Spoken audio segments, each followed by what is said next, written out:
part, whatever, of living with IH. I'm Relena. So I think the last time I actually talked about me dealing with IH and where I'm in this process, I was talking about stenting and all of that. So idiopathic intracranial hypertension, most of us don't know why we have it, hence the idiopathic part.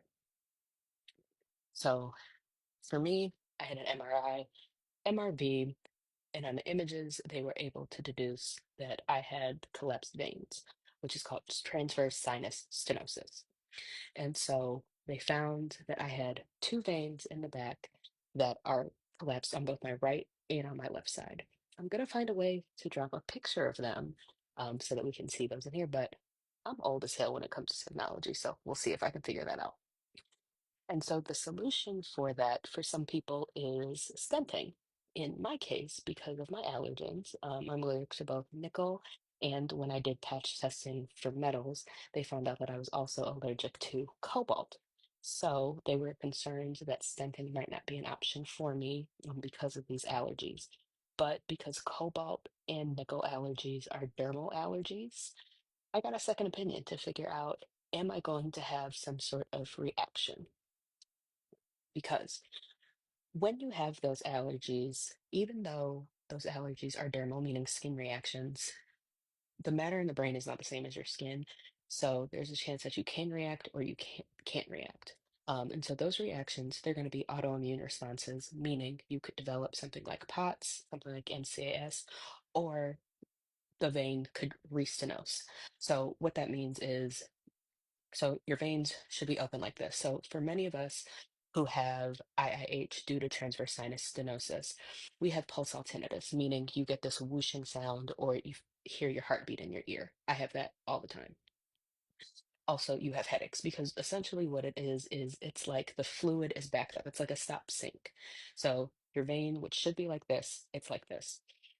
And so you need a stent to go in and open that vein back up. And so the stent is going to open that up. And so when the stent opens that vein back up, it essentially your brain matter forms around it, and it's now a permanent part of your vein. Now, if you are allergic to that matter, you can have some sort of response to it. And so if you're allergic to it, what could happen is this vein, which is now like this, it's going to form like this. Or what could happen is it's just going to go down further. And even though this part is open, where it's now, the part that's fixed, down the line, it's going to close. So that's why they were concerned with me because of my allergies.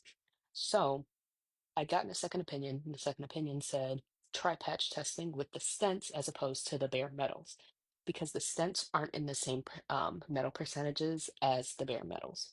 So we did patch testing with the stents and found out that I didn't react to one of the particular types of stents that is commonly used, and that is the wall stent. And I forget who the manufacturer is of the wall stent. I think it's Abbott. Don't quote me on that. Um, Actually, no, I lied. It's not the wall stent. Um, Actually, I might have lied again. But whatever this metal is, it's the elijoy. So elijoy, it's nickel, titanium, cobalt, chromium, and a host of other metals. It's like six different metals of different combinations. So I didn't react to that. And so because of that, they're going to be able to stent me. So that's very exciting. And so because of this, they said it's a very highly likely because you didn't react on your skin, you're not going to react in your brain. Most of the time, in most of the studies that I'd read up until this point, they say that that's kind of a very good sign. Because if you were to react on your skin, you would have reacted in the brain. I did try one of the stents that was made of nitinol, which is nickel and titanium, and I did react on my skin. That was crazy. I had it on, I want to say for 3 days. It was fine. That third day, burning, itching, welts. The one that was made of elijoy, nothing. I mean, I'll try to post a picture in there too so that you can see what the different reactions were because it was like night and day. The one of elijoy, you couldn't even tell that I had the scent on. There was absolutely nothing. But um, one thing that is very interesting to me is what the causes of transverse sinus stenosis are. because we know that transverse sinus stenosis can be a cause of IIH and pulsal tinnitus, but then trying to go further back, what is the cause of transverse sinus stenosis? Like, why do your veins randomly collapse? Like, who just does that? Some of the literature suggests that it could happen due to concussions. Now, I never played football or rugby or anything that would have made me have concussions, but I have had a history of concussions due to clumsiness and car accidents. I've had two car accidents, one while I was in grad school and then one in undergrad. One where I was T-boned, another where I was rear-ended, where I had concussions. Then I had a freak accident in undergrad where I was trying to get to my easy bake oven. Yes, I did get an easy bake oven in undergrad. Story time about that. My mom was a life insurance underwriter, or life insurance adjuster, like when I was born or whatever. Because of everything that she saw with claims, she vowed to never buy her children an easy bake oven. I wanted one. She never got me one because of all the freak accidents. So, a friend of mine got me one for my 18th birthday because I turned 18 my freshman year in college. And I got down, my bed was lofted, got down out of my bed to use said easy bake oven, hit my head on the fucking bunk bed, gave myself a concussion. So that was my first concussion. So because I've had three concussions, I was probably more likely to develop transverse sinus stenosis.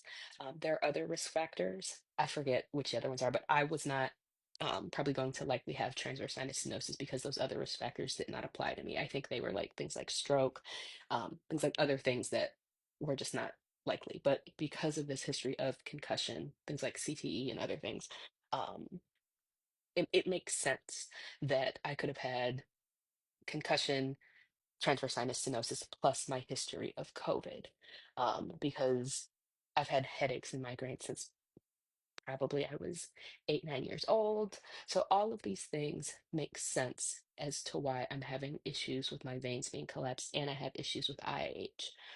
So with that being said, very excited about possibly getting this stent. However, when you are getting the stent, I'm now on blood thinners and baby aspirin. I forget exactly why. But in addition to that, I'm still medicated for IH because you still want to be on your medications and not just go off cold turkey. So I'm still on diuretics because diuretics do help to drain fluid because that's the other component. Because even though I have this issue where the veins are compressed and I have this sink that's backing up, my body is still overproducing cerebral spinal fluid. And so that's the other part of the first I in IH, the idiopathic part. We don't know why your body overproduces the spinal fluid.